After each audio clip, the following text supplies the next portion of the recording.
৩৬ জুলাই আমাদেরকে শিখিয়েছে কিভাবে হাসিনাকে রুখে দিতে হয়। জুলাই আমাদেরকে শিখিয়েছে কিভাবে আয়নাঘর ধ্বংস করে দিতে হয়। জুলাই আমাদেরকে শিখিয়েছে কিভাবে ছাত্রলীগ নামে হেলমেট বাহিনীকে পুড়িয়ে দিতে হয়, রুখে দিতে হয়। আমার মনে হয় বেশি বক্তব্য দেওয়ার প্রয়োজন পড়বে না। তবে জাতীয় ঐক্যমত এর কোনো বিকল্প নাই, যেটি সুদৃঢ় ঐক্য, এবং সে ঐক্য হতে হবে ইস্পাত কঠিন দৃঢ় ঐক্য।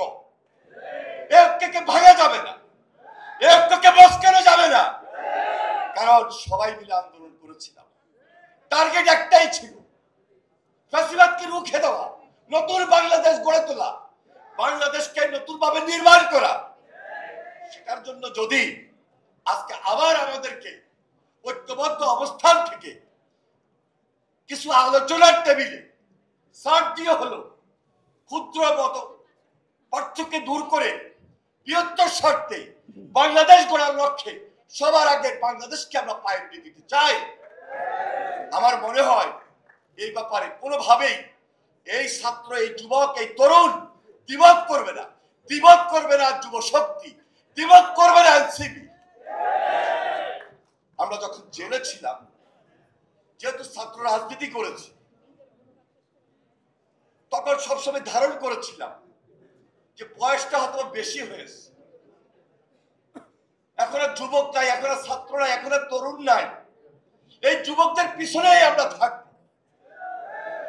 কিন্তু 5 তারিখের পর আমাদের এই তরুণদের, এই যুবকদের, এই ছাত্রদের ভাবমূর্তিকে ক্ষুণ্ণ করার জন্য কিছু কিছু ক্ষেত্রে লোভ দেখা দিয়েছে। লোভের ঊর্ধ্বে উঠে দেশের প্রয়োজনে যেহেতু রাজনীতি করছি, সম্মান এবং দেশ সেবাকে প্রাধান্য দিয়ে সেই টার্গেট নিয়েই আমরা এগিয়ে যেতে চাই।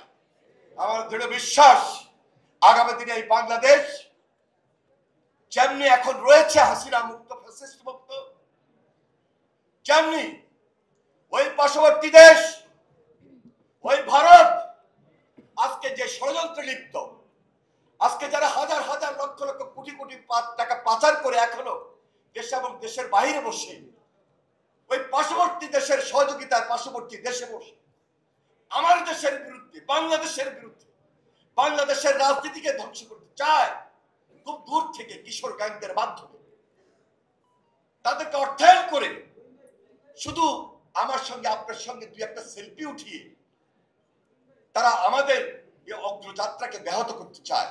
একটু সজাগ যদি থাকি, একটু সতর্ক যদি থাকি, ইনশাল্লাহ আমরা ঐক্যবদ্ধ বাংলাদেশ, নতুন বাংলাদেশ করতে সক্ষম হব।